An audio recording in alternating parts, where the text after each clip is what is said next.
ঢাকা ১ আসনের নবনির্বাচিত সংসদ সদস্য সালমান এফ রহমান বলেছেন, কে আমাকে ভোট দিয়েছে, কে দেয়নি সে হিসাব এখন আর নয়। দলমত নির্বিশেষে আমি এখন সকলের এমপি।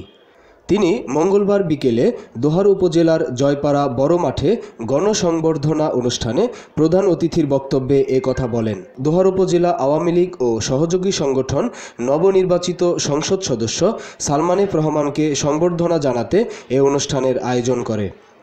সংবর্ধনাকে কেন্দ্র করে দুপুর থেকেই দোহার উপজেলার বিভিন্ন ইউনিয়ন ও ওয়ার্ড থেকে মিছিল সহকারে অনুষ্ঠান স্থলে আসেন উপজেলা আওয়ামী লীগ এবং সহযোগী সংগঠনের নেতাকর্মীরা।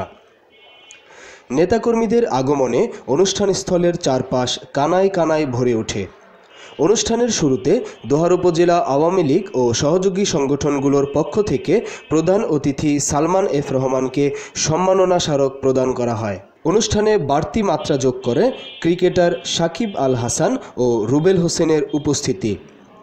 উপজেলা আওয়ামী লীগের সভাপতি নজরুল ইসলাম বাবুলের সভাপতিত্বে অনুষ্ঠানে আরও উপস্থিত ছিলেন ঢাকা জেলা পরিষদের chairman Mahbubur Rahman, IGR Khan Mohammad Abdul Mannan, Salman F রহমানের ছেলে শায়ান এফ রহমান, দোহার উপজেলা পরিষদের চেয়ারম্যান মোহাম্মদ আলমগীর হোসেন সহ আরও অনেকে।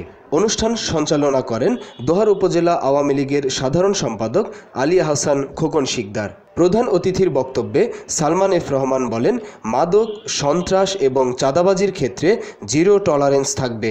আমি জননেত্রী শেখ হাসিনা থেকে ১৬৫০ কোটি টাকা প্রকল্প পাস করেছি আমাদের নদী ভাঙ্গনের সমস্যাটা স্থায়ীভাবে সমাধান করার জন্য।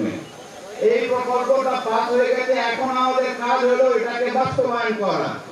এর সাথে আমরা আরেকটা নতুন প্রকল্প নিব, সেটা হলো পদ্মা সেতুর মাওয়ার পার থেকে আমাদের বাজারঘাট পর্যন্ত আমরা একটা মেরিন ড্রাইভ করবো ইনশাআল্লাহ। আমি কিন্তু পরিষ্কারভাবে আপনাদের সকলকে বলতে চাই যে আমি এখন দল মত নির্বিশেষে আমি কিন্তু সকালের এমপি, আমি কিন্তু দোহারবাসীর সবাই এমপি। আমাকে যারা ভোট দিয়েছে তাদের তো নিশ্চয়ই আমি এমপি, কিন্তু যারা আমাকে ভোট দেয় নাই তাদেরও কিন্তু আমি এমপি। সন্ত্রাস, কোন রকমের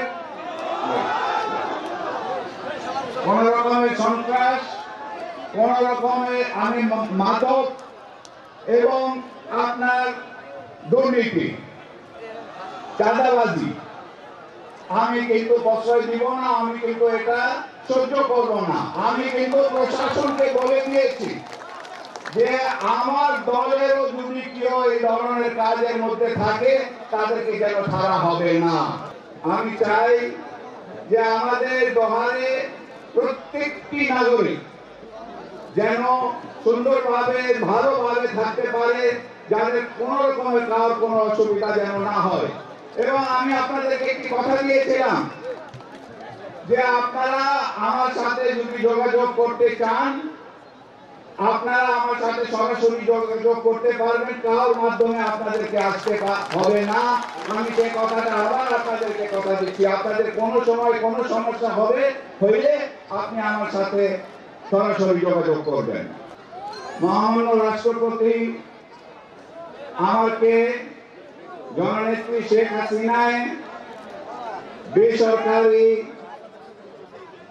উন্নয়ন এবং বেসরকারি বিনিয়োগ এবং শিল্প উপদেষ্টা মন্ত্রী মর্যাদায় উনি নিয়োগ দিয়েছেন।